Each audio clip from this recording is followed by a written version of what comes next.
isang pagbubunyag. Hindi mo pinagbigyan? Sasabihin sa'yo, tingnan mo yung mga kababayan itong studio natin. Sabihin sa'yo, alam mo yung pinto na yan, mali ang pagkakalagay niyan eh. Hindi dapat yan, dapat ilipat mo sa kabila. Tingnan mo yung laking istorbong gagawin sa'yo no. Oo, hirap yun. Titiktikin mo, gagawin mo ulit, ililipat mo na naman sa kabila. Talaga napakaraming problema ng iba. Ito lang pinapahirapan yung iba. Isipin mo nga yung outtaking lang. Gusto may paraan. Yes sir. Kung ayaw may dahilan. Yes sir. Oo. Good morning, Congressman Mark Santos. Ito, laging nagbo-monitor sa Good morning, Mark. Inaabangan lagi kung ano daw. Nasaan si Kong? Ano na ang gagawin natin dito? Yan. Kung Mark, relax ka lang. Kay Kong Mark, di ba, galing sa Benguet? Nagbaka Oh, bakit ba nag-resign si Congressman Ed Bikyap? Matanong ko nga si Kong Mark kung alam mo Baka na. alam niya, baka alam Dahil niya. nagkakaroon na siya ng Realization. depression. Nagkaka-depression. Konsensya. Kala ko epiphany. Oy, Ma'am Sil, thank you po ha. Thank you po, Ma'am Sil. Nagkakaroon ng konsensya. Nagkaka-depression to. Oo ba, mahirap yun. Mahirap yung kanilang hinaharap na yan. Ha? At saka batiin din natin, nakikinig kayo, Tito Sen. Oy, Tito Sen, nakikinig kay Ombudsman, oh. Aray ko. Eto na. Eto na, ha. Makinig ka. Ha? Makinig kayo, mga minorya. Pakinggan nyo. Nakikinig sa Tito atin, Sen! Tito Sen. At saka Tito si Sen! Sen B. Monitor sa Tito Sen. Good morning. Mukhang pinakiliti ka this Ah, week, Tito Sen, ha? mukhang kiniliti ka ng mga kasama mo ha. Bulungan mo kami, Okay lang Tito yun, Sen. Tito Sen. Okay. Mukhang pinaramdam ng mga kasama Tito Sen. Parang nakakalimutan mo kami. Nagdaan yung Pasko. Nagdaan ng bagong Kaya taon. mag-alala yung arresting team naka-standby lang. Oh, arresting team, naka-standby pala sa Senado. Patay ka na. Aray ko. Diba? Nandun pala yung arresting team eh. Nandun yung arresting team. Dalawang purpose. Una, arresting team para kay Bato.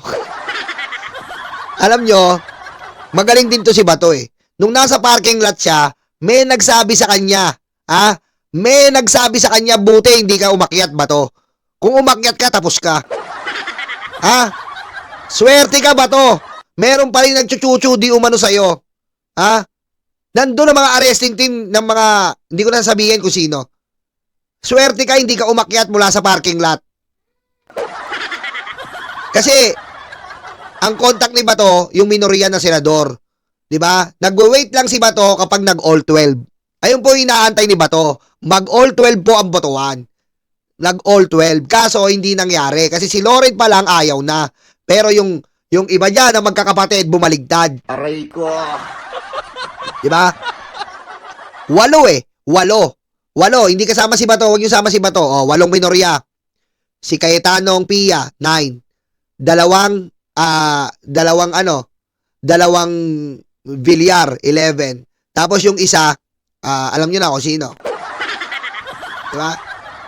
Yung may isa dyan eh. Basta may isang bumoto senador. Tsaka ko nasabihin kasi yan. Di all 12. Ngayon si Bato, Diba? Si Bato. Pang 13. Nasa parking siya. Kaso, ayaw ni Loren, kaya hindi 11 lang. Pang 12 si Loren 11 lang. Ayaw mabuo. Magaling si Bato, hindi nakaakyat. Kung nakaakyat mo si Bato mula sa parking, aba, kulong ka na. Kulong ka. Sabi ko sa iyo, Bato. Kulong ka talaga. Kaso, magaling din magaling. Nagdaan ng bagong Kaya taon. mag-alala yung arresting team naka-standby lang. Ito na, patay.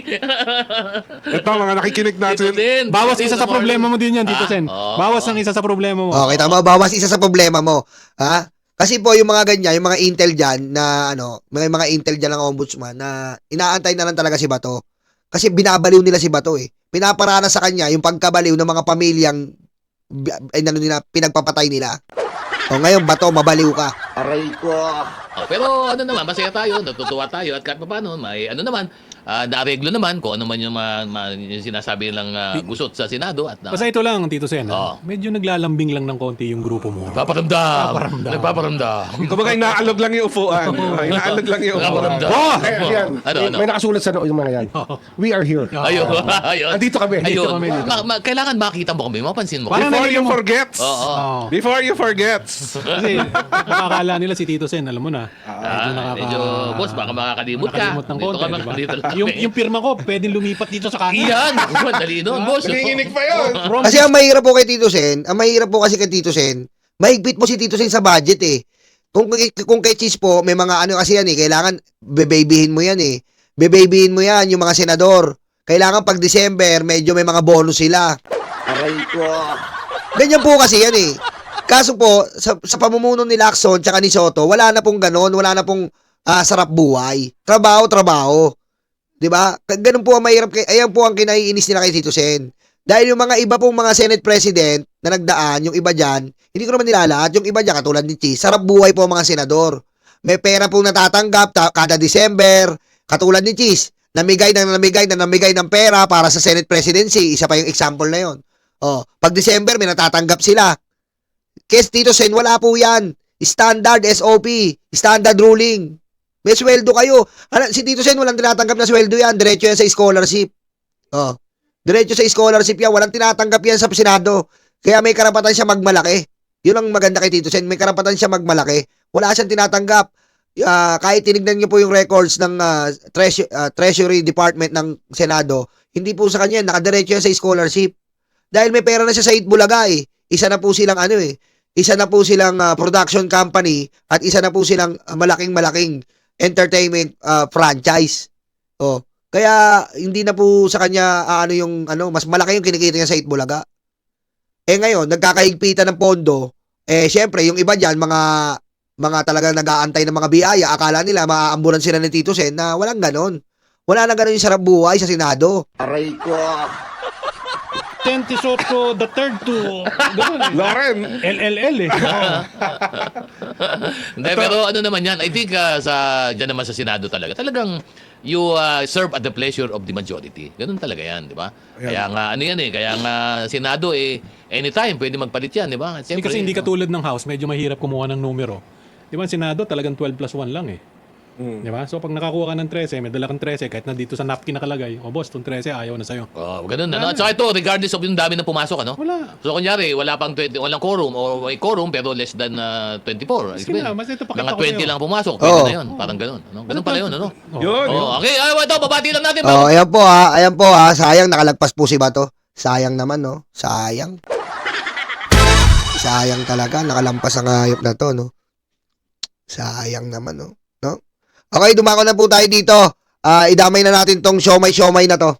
King founder Jonathan So is blowing off his team. Wala raw kinalaman sa flood control Ito na po yung dating bataan ni Bongo. Siyempre, magdi-deny. Walang kinalaman si JC Premier. Aray ko. ang tagumpay ng kanyang kumpanya. Unang iniulat ng Billionaire News Channel ang paglobo ng kanilang financial transactions batay na rin sa records ng Anti-Money Laundering Council. Narito ang Agenda Weekend Report ni Ivy Reyes. Nagsalita na si Siomai King founder Jonathan So kaugnay ng freeze order ng Anti-Money Laundering Council o AMLAC sa daan-daang bank accounts na umano'y involved sa pag-abuso ng public funds, partikular sa flood control projects. Bukod sa pangalan ni So, ang kanyang kamag-anak na si Gian Payawal Galang at kanyang business partner na si Carl Macadangdang kasama sa freeze order ang bank accounts ng itinayo nilang kumpanya na JC Premier International at ang itinayong construction company ni Galang na One Frame Construction. Sa isang social media post, sinabi ni So na honest work ang ipinundar nila ni Macadangdang 20 taon na ang nakalilipas. Their success was earned through real effort and service, ani So. Nilinaw ng businessman na walang Anong sumama kayo sa construction tapos nagkaroon kayo ng ghost project? Ano ka ba? Ano ka ba? Di ba, binakiran ka pa nga ni Digong, binakiran ka ni Bongo, mamaya malalaman mo. kahit anong kinalaman ang kanilang kumpanya sa maanumalyang flood control projects. Hindi rin daw nito sinasalamin ang mga naipundar nila. Nanawagan si So sa mga taga-suporta nila na manatiling matatag at may dignidad dahil naniniwala raw siyang lalabas din ang katotohanan. Totoo raw kasi ang kanilang advocacy. Ano yun? Titinda ka lang ng siomay? Ba't magkano ba yung siomay? 1 million isa? Ano yung isang siomay mo? Pag bumili ka ng siomay, 10,000 isa para kumita kayo ng almost half trillion? Ha? Sige nga, ipaliwanag mo sa amin. Ha? Paano mo paliwanag yan? Nagtinda ka ng siomay. Kumita kayo ng 100 to 500 billion. Magkano ba siomay nyo? Aray ko. Ha? Kasi hindi mo makukuha yung logic niyan eh. Paano mo makukuha yung logic niyan? Kung saan ako nagtitinda kayo ng property, nagtitinda lang kayo ng franchise, siomay. Aray ko. Magkano na ba franchise? Sabi mo 50 mil. Oh, 50 mil yung franchise nyo ng siomay. Alam ko 50 mil yan eh. Ngayon eh. Oh, 50 mil yung franchise ng isang siomay. Sabihin mo na nagkaroon kayo ng 1,000 franchise. Hindi pa rin sapat yon para kumita kayo ng mga bilyon. Bakit? Siyempre ba, ikakaltas nyo pa yung puhunan, hindi pa neto yon. Ikakaltas mo pa yung puhunan. Siyempre magpa-franchise sila sa inyo, kayo magsusupply ng product. O sabihin mo yung project nyo, worth 30,000. Kasama na yung booth, kasama na yung mga siomay. O, meron kayong netong 20 mil. O, 20 mil times 1,000 mo. Hindi mo pa rin mabubuo yung billion. O, sabihin mo yung bago kayong franchise, marami itong franchise eh. O, sabihin mo ng total ng mga franchise nyo, halo-halo na, siomay, etc. 5,000. Hindi nyo pa rin mabubuo yung billion. Oh, sa sobrang dami mong pera, kinasabwat mo ang nanay mo. Binigyan mo ng 58 bank accounts. Oh, ibig sabihin, umaapaw yung pera mo. Ano yun? Buong Pilipino kinakain na ng siomay.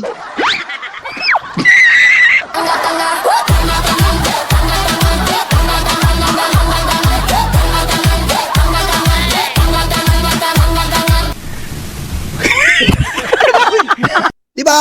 Ano yun? Yung siomay mo parang bigas? Yun na lang ang first primary needs ng Pilipino na para siyang bigas na almusal, tanghalian, hapunan, bigas, kanin. Ganun ba gusto mo sabihin? Almusal, tanghalian, hapunan namin, siomay? Primary needs siya? Parang bigas? Parang asukal? Ganun ba? Ha? Yun ang tanungin mo. Huwag mo niloloko yung mga tao. First necessity, chupaeng, tama. Oh, yung siomay yung first necessity, ang primary needs ng Pilipino. Oh, isahin mo na yung siomay. Ganon. Oh, sabi ko sa iyo, franchise ka lang. Ang franchise, ang pera mo dyan, depende sa kumukuha ng prangkisa. Ano yan, napuno nyo na yung bawat kanto ng Pilipinas ng Siomay King? Para kumita ka ng bilyon. Oh, di ba? Kung saan akong property yan. Ang property, tumataas ang property. Kaya nga sikat na mga bilyar eh. Minanipula nila yung mga property nila eh. Aray ko. Oh. Pero regarding siomay, ano yan? Buong Pilipinas, siomay na kinakain, hindi na bigas? Pwede pa, maging bilyonaryo ka dun. Pero siomay, wawa, bilyonaryo ka dahil sa siomay? Ano ka? Aray ko. Makatulong sa kapwa, kaya walang kahit anong balita ang makakapagpabago nito.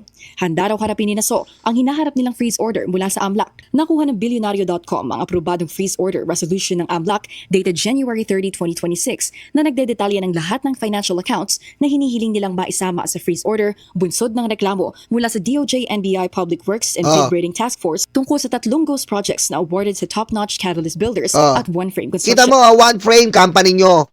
Tapos, Hard Hat. Nagkaroon kayo ng transfer of funds, sabi ng AMLAC. Hard Hat, One Frame, company nyo. Siomay King.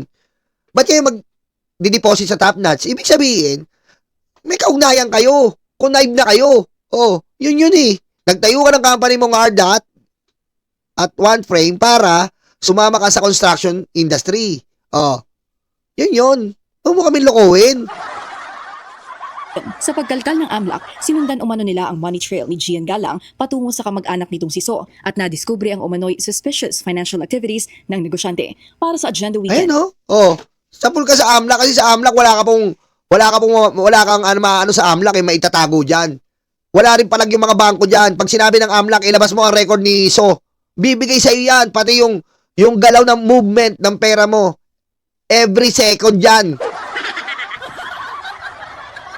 Walang tatago ang bangko dyan. Yung bank secrecy law, walang palag sa AMLAC yan dahil kapag inaiinan ka ng Ombudsman at Department of Justice dyan. Oh, ngayon nakita yan. Oh, sino ba backer neto? Alam mo ba't malakas loob neto? Kasi ang backer neto sino? Kurduroy ang betlog. Aray ko. Oh, eto na. Dol at close na kaibigan. Ganito inilarawan ni FPRRD ang Siomay King founder na si Jonathan So. Oh, close na kaibigan, men. Sabi ko sa inyo eh. Oh. Aakit na natin ngayon yan. Aakit natin. Bakit, Nyolo? Yung pattern natin nakaraan. Ano ba yung pattern natin nakaraan? Diba? Ang pattern natin nakaraan, mula kay Bongo lang. Umabot pala kay Digong tong hayop na to si Jonathan So. Umabot pala kay Digong to. Napakalupit talaga ng hayop na si Digong na to. Nung nakaraan po, ang pattern natin, nandito lang po si Jonathan So. Andito lang po. Eto si Jonathan So, nakabilog. Kay Bongo lang. Putek, umabot pala kay PRD. Kilala pala ni Digong tong hayop na to. Aray ko. Oh. Ayan meron pa nga nasingit dito Oh, Duterte palpak, party list. Asan ka na ba? Aray ko. Tahimik ka na, Duterte palpak party list ah. Ang Duterte palpak party list, ang magpapalaya kay Digong sa dahig. Ayun, tanggal.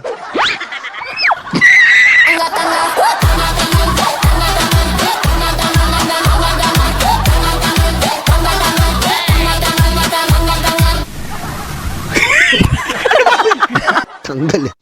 Tanggal eh. Nga. Wala na, vlogger na lang. Yung mga DDS na napansin nyo ha. Napansin nyo sa mga DDS, kapag natatalo, nagiging vlogger, Jonathan Morales. Aray ko. Di ba? Si Mike Defensor. Aba, pag nagiging vlogger na ang mga animal. Aray ko. Si Kati Binag. Mga vlogger yan. Aray ko. Vlogger? Ha? Ha? Vlogger yan. Aray ko. Harry Roque. Vlogger? Vlogger yan. Okay, diretso natin. Na ngayon ay sangkot sa flood control scandal. Kasama ng dating Pangulo ang kanyang partner na si Hanilet Avancenia sa mga video na nakalap ng politico.com.ph. Nag-greet ko na. Idol ko yan eh. Patay. Mayaman na yan. Hindi na tayo kailangan. Bigan ko at Hanilet. At walang iba si Jonathan. So, binabati namin siyang happy birthday. At sana mabuhay ka pa hanggang 500 years old para yumaman ka ng yumaman. Happy birthday, friend. All the best. Lumilitaw na kinuha ang video bago pa man dalhin ng dating Pangulo sa dahig para sa kanyang Crimes Against Humanity case kaugnay sa war on drugs. Lumabas din ito sa gitna ng investigasyon laban kay So at sa partner nitong si Carlito Macandangdang. Una nang inulat ng Billionaire News Channel ang pag-freeze ng Anti-Money Laundering Council sa higit 300 na bank accounts na nakapangalan sa kanila. Naglalaman ito umano ng bilyon-bilyong pisong pondo mula sa flood control scam. Oh, kita nyo na? From Bongo, umakyat. Di ba? So, matinik po talaga. Matinik to si Jonathan So. From Bongo, umakyat. Siyempre, para siyang si kung si Bongo ang number 1 apprentice ni Digong, si Jonathan So ang number 1 apprentice ni Bongo. Aray ko. Oh. Ngayon, may basbas. Oh. Di ba? May basbas ni Duterte. Ang pagbabackup ni Bongo dito kay Jonathan So Siomai King para sa DPWH. Aray ko. Oh. Kilala mismo ni Digong. Kilala ni Hanilet ang tita mong laging galit. Aray ko. Kita nyo sindikato ng mga Duterte? Ngayon lang natin nalalaman. Napakalaking sindikato. Pera pa yung pattern niya. Syndicate pattern niya dito sa Pogo. Pera pa yung syndicate pattern niya dito sa droga. Pera pa yung syndicate pattern niya dito sa DPWH. Aray ko. Grabe, no? Antinde. Biro mo, kilala niya pala si Jonathan So. So, talagang binakiran ni Bongo to. Si Bongo ang talagang nag-backup dito ng matindi-tindi. Grabe. Grabe na to. Aray ko. Siyempre, walang gagawin si Siomai King po, kundi i-deny ito. Pero sa totoo lang, minanipula nila ang DPWH. Kasi nga, wala kang experience. Ang experience mo sa Siomai. Then, binigyan ka ng break ng amo mong si Bongo. Para ipakilala ka kay Bernardo sa basbas nino ni Rodrigo Corduroy Betlog. Patayin mo si BBM? No joke.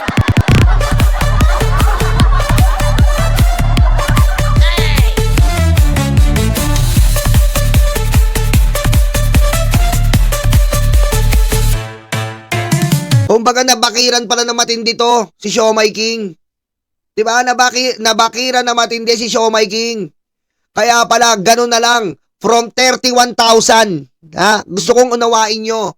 From 31,000 pesos to a billionaire. Sino pong...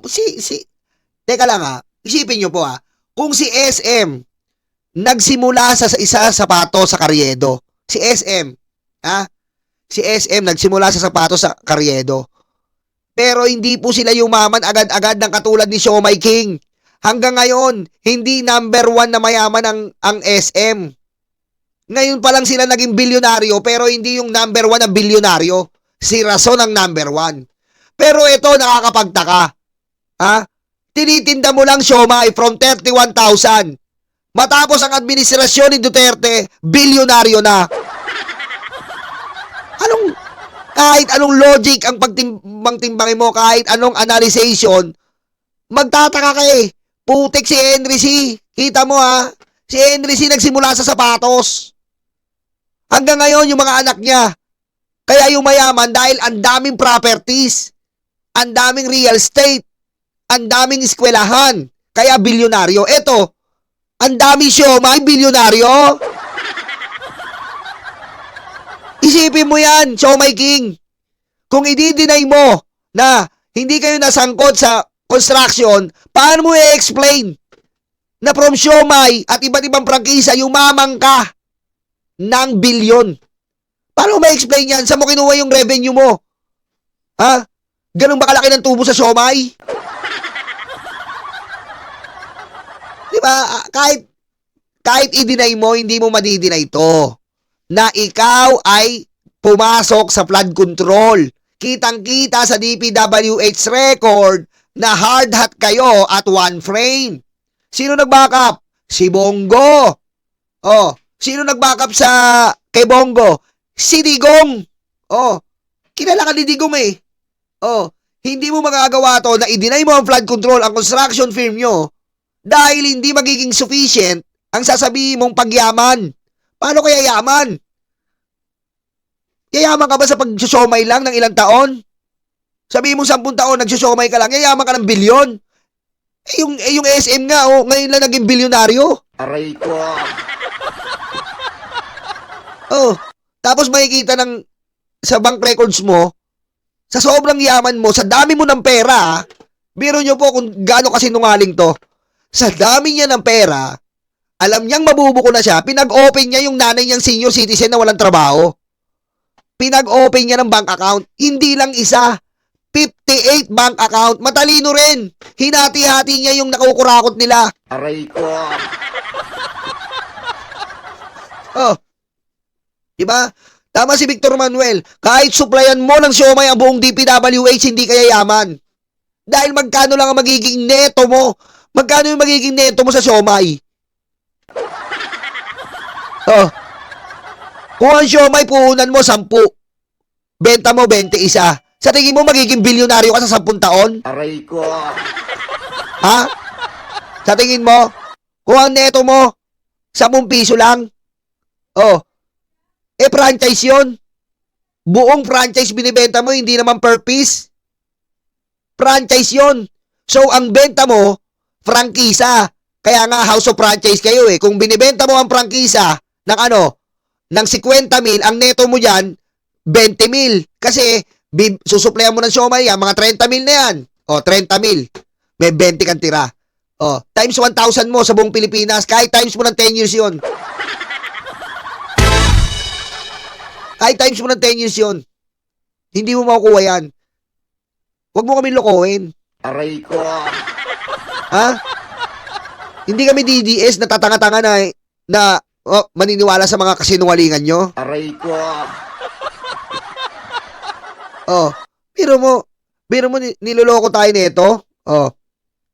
240. Teka lang 240. 240 times 240 times 10. Biro mo times 10 times 1,000. Kita mo, hindi pa rin abot. Biro mo sa isang buwan, ang kita mo lang 240. Ha? 240. Sa franchise.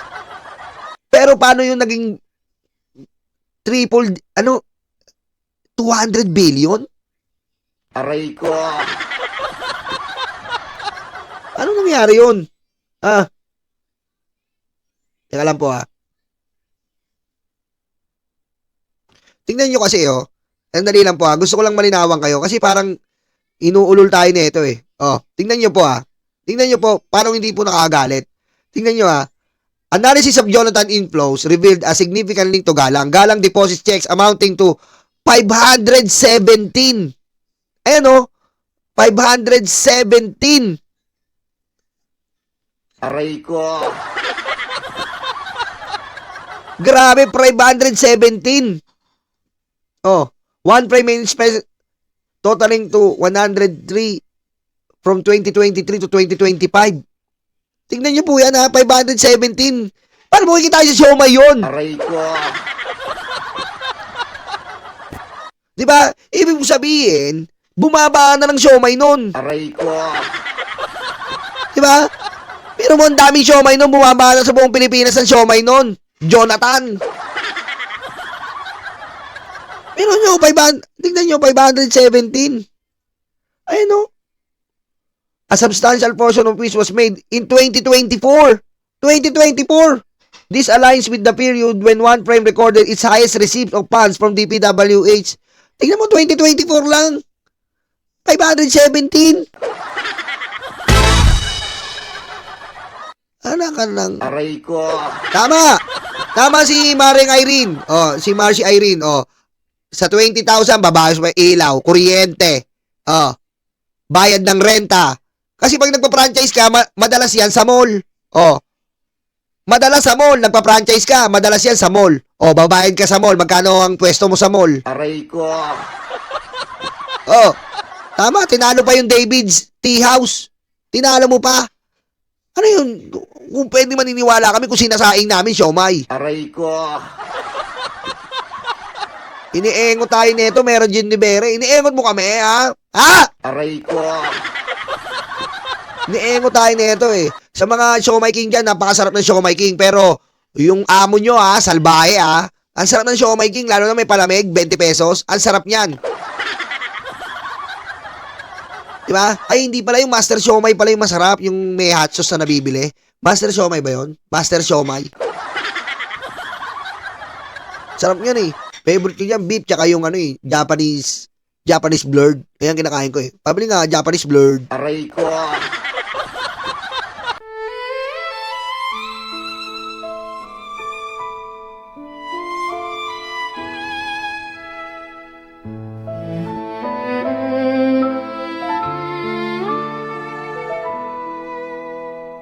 Nakaupo ako, lumalamon sila.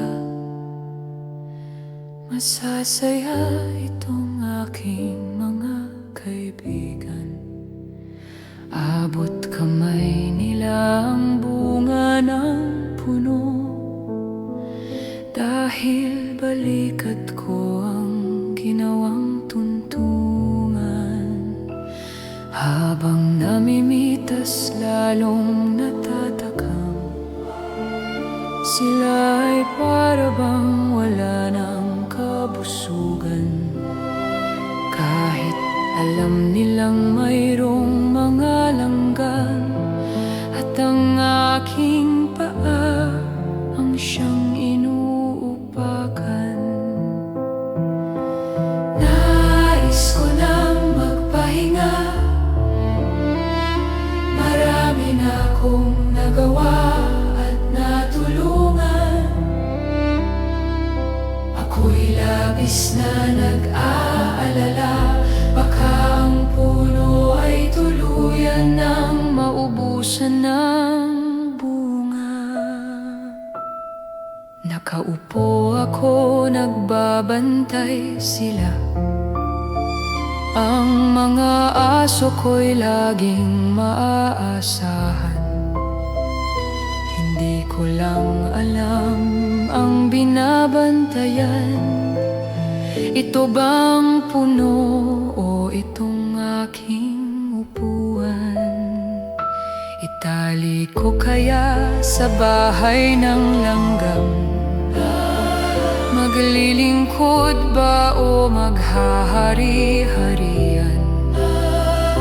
Masasagot lamang ang malaking tanong kapag ako ay nawala na ng tuluyan. Nais ko nang magpahinga. akong nagawa at natulungan. Ako'y labis na nag-aalala, baka itong mga aso ay maulol at magwala.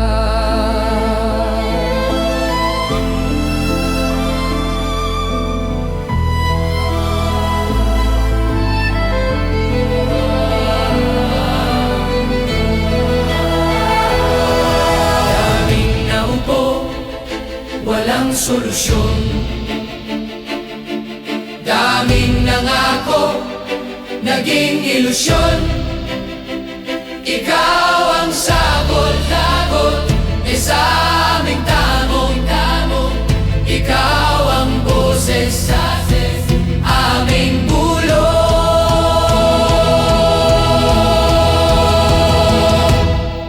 Nilalait ka at sinisira ng kinakaya mo para sa bayan. Ikaw ang aming tagumpay, bonbon, walang kapantay. Nilalait ka at sinisira ng kinakaya mo para sa bayan. Ikaw ang aming tagumpay, bonbon, walang kapantay. Ang mga sugat, ikaw ang lumunas. Saradong isipan, ikaw ang nagbukas. Bayan, inuna mo, hindi banyaga. Gintong puso ay kahanga-hanga. Nilalait ka at sinisira ng kinakaya mo para sa bayan. Ikaw ang aming tagumpay, bonbon, walang kapantay. Nilalait ka at sinisira ang kinakaya mo para sa bayan. Ikaw ang aming tagumpay, bonbon, walang kapantay.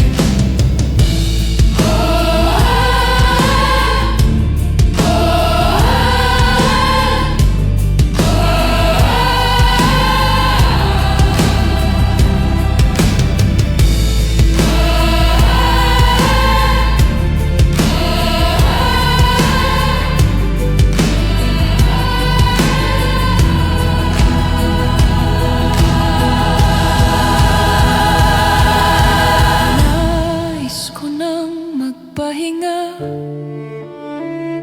Marami na kong nagawa at natulungan.